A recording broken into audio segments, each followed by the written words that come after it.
सबसे बड़ा पुण्य। एक राजा बहुत बड़ा प्रजा पालक था। हमेशा प्रजा के हित में प्रयत्नशील रहता था। वो इतना कर्मठ था कि अपने सुख, ऐशो आराम सब छोड़कर सारा समय जन कल्याण में ही लगा देता था। यहाँ तक कि जो मोक्ष का साधन है अर्थात भगवत भजन, उसके लिए भी वो समय नहीं निकाल पाता था।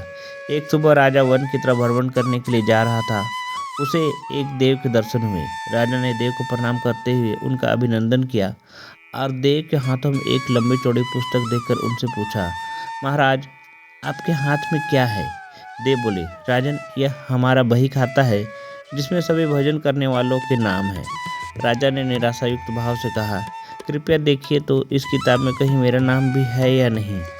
देव महाराज किताब का एक एक पृष्ठ पलटने लगे, परंतु राजा का नाम कहीं भी नजर नहीं आया। राजा ने देव को चिंतित देखकर कहा, महाराज, आप चिंतित ना हो, आपके ढूंढने में कोई भी कमी नहीं है। वास्तव में ये मेरा दुर्भाग्य है कि मैं भजन कीर्तन के लिए समय नहीं निकाल पाता और इसलिए मेरा नाम यहाँ नहीं है। उस दिन राजा के मन में आत्मग्लानि से उत्पन्न हुई, लेकिन इसके बावजूद उन्होंने इसे नज़रअंदाज कर दिया और पुनः परोपकार की भावना लिए दूसरों की सेवा करने में लग गए। कुछ दिन बाद राजा फिर सुबह वन की तरफ टहलने के लिए निकले तो उन्होंने वही देव महाराज के दर्शन हुए। इस बार भी उनके हाथ में एक पुस्तक थी।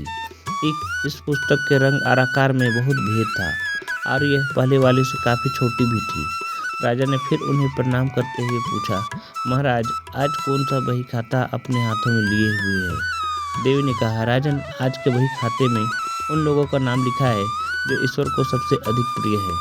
राजा ने कहा, कितने भाग्यशाली होंगे वे लोग, निश्चित ही वे दिन रात भगवत भजन में लीन रहते होंगे। क्या इस पुस्तक में मेरे राज्य का भी नागरिक है? देव महाराज के बही खाता खोला और ये क्या, पहले पन्ने पर पहला नाम राजा का ही था। राजा ने आश्चर्यचकित होकर पूछा, महाराज, मेरा नाम इसमें कैसे लिखा हुआ है? मैं तो मंदिर भी कभी कभार ही जाता हूँ। देव ने कहा, राजा, इसमें आश्चर्य की क्या बात है? जो लोग निष्काम होकर संसार की सेवा करते हैं, जो लोग संसार के उपकार में अपना जीवन अर्पण करते हैं, जो लोग मुक्ति का लोभ भी त्याग कर प्रभु के निर्बल संतानों की सेवा सहायता में अपना योगदान देते हैं, उन त्यागी महापुरुषों का भजन स्वयं ईश्वर करते हैं। ए राजन, तू मत पछता कि तू पूजा पाठ नहीं करता। लोगों की सेवा कर, तू असल में भगवान की ही पूजा करता है। परोपकार और निस्वार्थ लोक सेवा किसी भी उपासना से बढ़कर है। देव ने वेदों का उदाहरण देते हुए कहा, कर्म करते हुए 100 वर्ष जीने की इच्छा करो तो कर्म बंधन में लिप्त हो जाओगे। राजन, भगवान दीन दयाल हैं, उन्हें खुशामद नहीं भाती बल्कि आचरण भाता है। सच्चा भक्ति तो यही है कि परोपकार करो, दीन दुखियों का हित साधन करो। अनाथ, विधवा, किसान व निर्धन आज अत्याचारियों से सताए जाते हैं, उनकी यथाशक्ति सहायता और सेवा करो। यही परम भक्ति है। राजा को आज देव के माध्यम से बहुत बड़ा ज्ञान मिल चुका था। अब राजा भी समझ गया कि परोपकार से बड़ा कुछ भी नहीं है और जो परोपकार करते हैं वही भगवान के सबसे प्रिय होते हैं। मित्रों, जो व्यक्ति निस्वार्थ भाव से लोगों की सेवा करने के लिए आगे आते हैं, परमात्मा हर समय उनके कल्याण के लिए यत्न करते हैं।